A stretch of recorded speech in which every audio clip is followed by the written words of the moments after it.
Dr. Stone, episode 3, recap.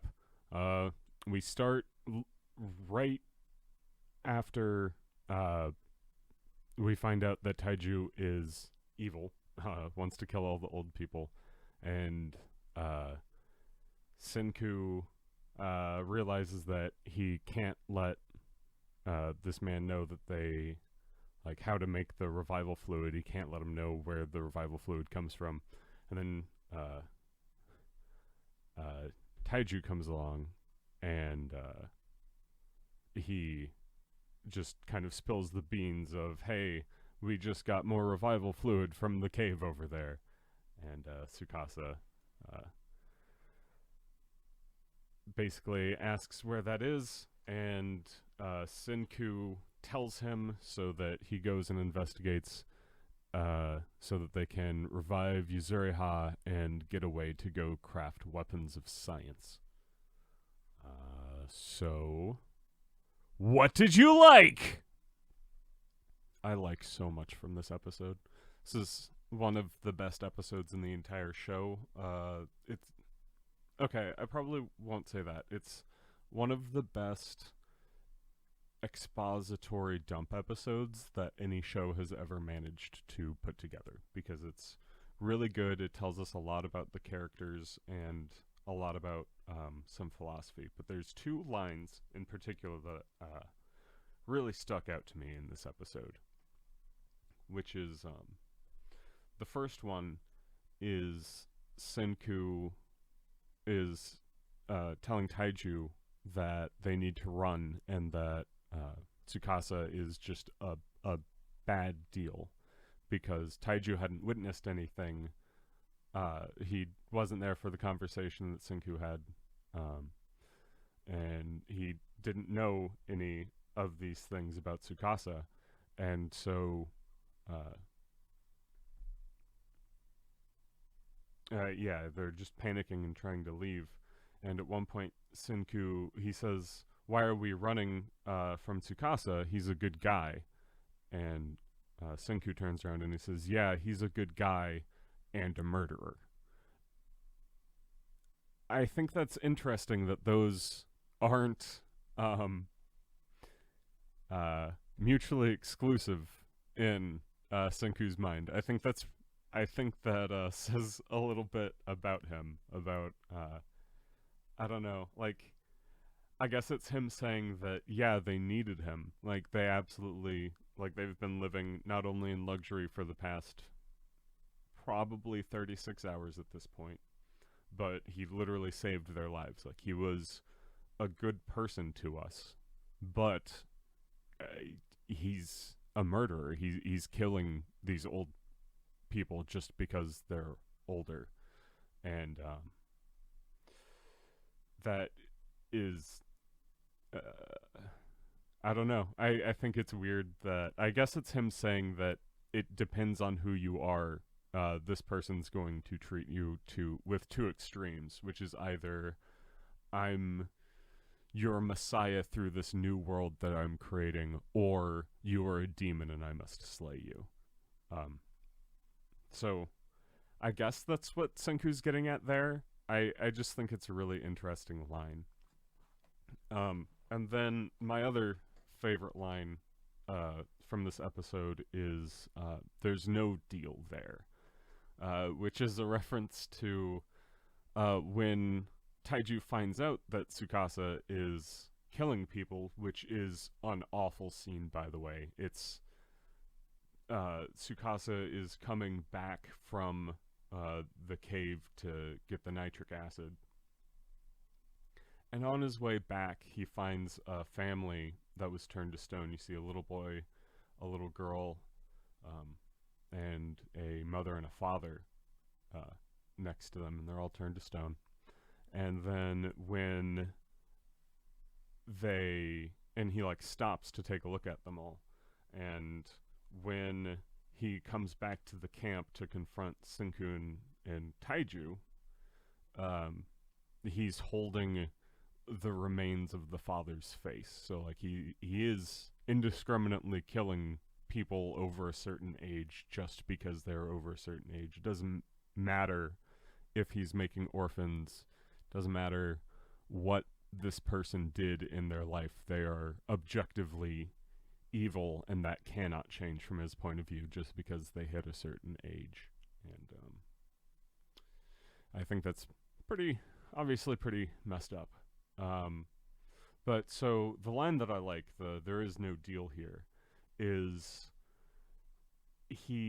Taiju sees what he's done. He's killed a person. He's literally holding part of their face in his hands, and he approaches Tsukasa, and Tsukasa reads that as him coming up to attack him, and so Senku kind of puts a crossbow bolt between him and this strongest primate high schooler, whatever, earns his title, grabs a crossbow bolt out of midair, slams it into the ground, then does like a Jedi double spin and catches Taiju with a kick, which is just a really awesome scene. And he says, you know, when I struck you, that wasn't you missing an attack. That wasn't you not seeing an opportunity to attack me. You literally refused to throw hands in my direction. Taiju says, well, yeah, it's wrong to hit people. And I'm going to stop you. You can beat me up as much as you want. I'm not going to let you break any more of these statues. And this really puts a pause to the rampage. And he says, Tsukasa's response is, I don't understand. There's no deal here. I can beat you up as much as you want, as much as I want, but you won't hit me back. He says, there's no repercussion coming back at me for destroying the statues. You're just in my way, and I can provably move you out of my way. And so I'm just going to keep going and, murdering all of these people. And I like that exploration of that philosophy, because there are so many people in the world that say,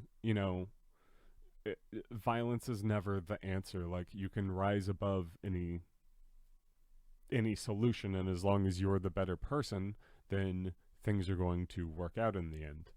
And I like how that, even if you do personally think that that is true in today's society, that is objectively wrong when it is a small number of people. You need power and ethics, and if someone is lacking one of those two things, then they can't put forth the best whatever. Like, it's Tsukasa and Taiju are that. It's one of them has no ethics but an inordinate amount of power, while another man has an inordinate amount of ethical questioning stopping him from even hurting someone who's hurting someone else. But he has no will to execute his power. And I like that Tsukasa kind of points out that, hey, if you can't stop me, I'm not going to listen to anything you have to say. So it's a very Lord of the Flies. Like, all of the book, The Lord of the Flies, more or less gets encapsulated in that one little interaction. And so I guess what I'm saying is anime is better than classical literature. Oh my god, I'm going to get... If anyone ever listens to this, I'm just going to be labeled a fucking weeb plebeian. Weebian. A weebian. Haha! Portmanteau that shit. Other stuff I liked. Lots of good music from this episode. They really lean into some of the more jazzy bits in their repertoire. I'm gonna go pretty quick because I just saw that I'm already at like 10 minutes on this recording and I'm still in What Do You Like? This is a good episode. I like this episode. It's awesome. Um, yeah, I like that this is as close to an onsen episode as you get for a little bit. I think it's so funny that they like show up at the hot springs and they're at the hot springs for like a minute in this episode, and then they're there throughout the whole of next episode. I should save that for spoilers, but like they don't do anything. Um, Last minute things, good choreography, and what little fighting there was. I really like. Oh, this is. I think this is the first time we get one of the like super overly drawn artworks because when Taiju accidentally releases information that Senku didn't want released, uh, Senku's like I've just been defeated by irony face is fantastic. You get lots of good faces from this show. Um, so I'm gonna move on to what did I not like. Uh, I really can't think of anything. There's nothing to not like in this episode. I I don't know.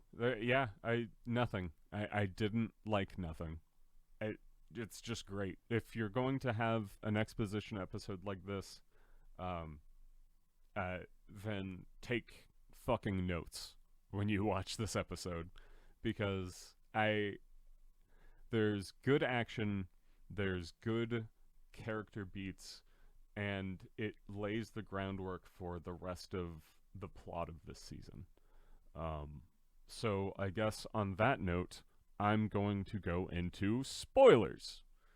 And yeah, there's a lot of spoiler heavy stuff in this. So the episode ends with Senku talking about how he's going to make gunpowder, that this is going to warp their civilization forward 2 billion years, which is just it's fantastic. And they do end up making some gunpowder, and that goes about as wrong as anything possibly could. I'm really excited for these upcoming episodes. I'm really excited.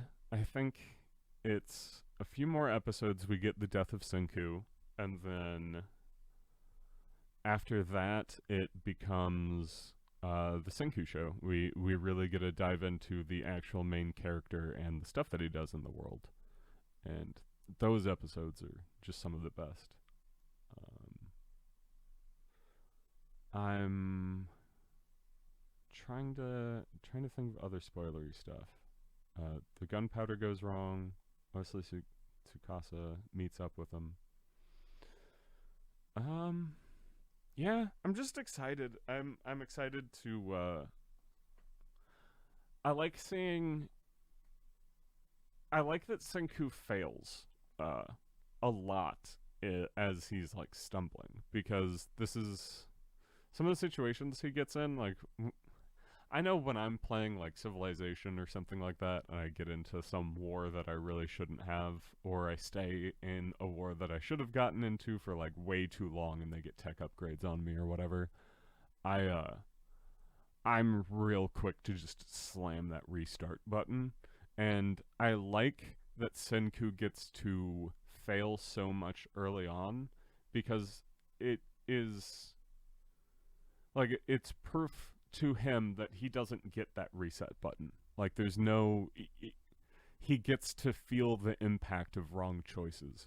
And there's so many people who play like wartime and like strategy games that they like quick saving or save scumming has gotten to be such a popular practice amongst people that I feel like a lot of people like being told that they were right, and they'll save scum and reload or restart however many times for their strategy to go through and be the right strategy. And I think that is kind of sad, but I like that if you're going to start comparing this show to certain video games, which this show likes to compare itself to certain video games, so it's a good comparison to make. I guess it's not like about particular games, but uh, it draws a lot of comparisons to just video game aesthetics in general. And I like that Senku doesn't get a save scum. He does get an extra life at one point, but I that's not really save scumming. Like, he's still living with his failure once he gets revived. Uh, other spoilerific things. I don't know. I guess just the fact that he gets so for where we are in the show, because season 2 is over but season 3 hasn't come out yet while I'm recording this. Um I think it's kind of funny seeing Senku so jazzed up to make guns for him to more or less not get them for the rest of the show, as far as we really know, because eventually he ends up relying on swords and nobody really has manufactured gunpowder, which I'm I think I think that's good. I'm glad that we got to have a whole new samurai era in the Stone Age. I think that is such a great grouping of episodes. Um, so I guess recap stuff that I remembered that I liked, didn't like, and what's the main point. So the big recap thing that I want to mention was I've edited the first 2 videos now. This is the new recording session. And I realized that when I said the whole world got turned to stone, that kind of sounds like the earth, the globe, like all of the water and trees and stuff got turned to stone. I would like to put out an asterisk, which is that only people and sparrows got turned to stone. Human beings and sparrows got turned to stone. Even their clothes and stuff are not stone. So like all the statues around are like naked because all of their clothes melted off. Other than Yuzuriha's fucking earmuffs. Oh my god. I re-noticed that all of the statues were naked, and then I remembered that she still had her goddamn earmuffs, and I got mad. I don't know. What are they made out of? Are they earmuffs? Is it a headband? Was it plastic? Is Yuzuriha's character just the main animator being like, haha, recycle? I don't know. I hope so. Fuck those I don't get them. They look like headphones. They look like the headphones from Spaceballs, where the Druish princess has the whole Leia buns, and then she takes them off, and there's music playing out of them. That's what they remind me of. They're somehow a part of her, because she never takes them off. I don't think, even in the later episodes where she comes back, she still has the damn things on. I'm tilted and triggered, and this recording's gonna be like 20 minutes long. I should probably stop here. What's the main takeaway from this episode? I guess that, I guess the really big takeaway is that, if after speaking truth to evil, they don't, or it doesn't recognize itself, then sometimes your only option is to gain power and build weapons to either make a finer point to the truth that you just spoke to that evil, or deter it from coming back on your doorstep and ruining what your plans are. It's just unfortunate for Senku that his plans are trying to save the world, and the evil that he's speaking truth to is trying to wipe out the... Oh, that's weird. I don't know. I probably the majority of people. Are there more young people or old people? Like, it sounds like a dumb question, like he's a high schooler who wants to kill everyone that's older than high schoolers. Okay, so like humans live to be 100. So you're only talking about, let's say, 20 or younger. So that's 25% of the population if there's an even number of people all the way up.